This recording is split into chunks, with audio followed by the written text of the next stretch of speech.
Viidiyoolee pornoogiraafii yookaan viidiyoolee zinaa yookaan ilaaltu ta'e rakkina guddaa keessa jirta. Viidiyoo kana hamma xumuraatti sirriitti dhaggeeffadhu. Hiriyaa kee kan jaalattu rakkoo kana keessaa akka bahu kan barbaadduufis dabarsiitiin khayrii tana wajjin haa geenyu. Viidiyooleen pornoogiraafii yookaan viidiyooleen zinaadha. Yeroo keenya kanatti dargaggeessa hedduu sammuu isaa, kaayyoo isaa, fuuldura isaa nyaataa kan jiru waan kanaadha. Jalqaba irratti wanti kun haraama. Rabbiin keenya subhaanahu wa ta'ala ija keenya haraama ilaaluu irraa nu dhorkee jira. Wanti kun haraama waan ta'eef ilaaluun dhorkamaadha. Ittaan suudhaani galata rabbii ija kee rabbi subhaanahu wa ta'ala fayyaa ija keetii siif kenne kana faallaadhaan ilaaluu ta'a. Faallaadhaan rabbiif deebisuu ta'a. Sababa kanaafi hin ilaali. Jalqaba irratti viidiyooleen kunniin rabbii keetiin addaan si kutan. Viidiyoolee kanneen ilaaluu yoo kan eegaltu ta'e yoo kan itti fuftu ta'e hariiroon ati rabbii kee wajjin qabdu ni cita.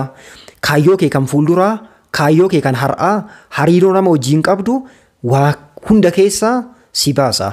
Kana hunda kan sitti fidu keessa kee kasi nyaatee si fixu fiilmii zinaati. Addunyaa kana addunyaa zinaatiin akka ilaaltu si taasisa.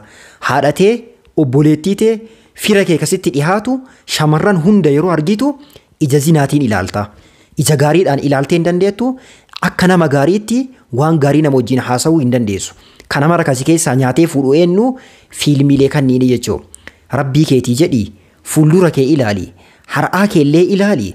Kaayyoo kee kaboru yaadduuf itti gahuu yoo kan barbaaddu ta'e fiilmiilee kanniin hin ilaalin.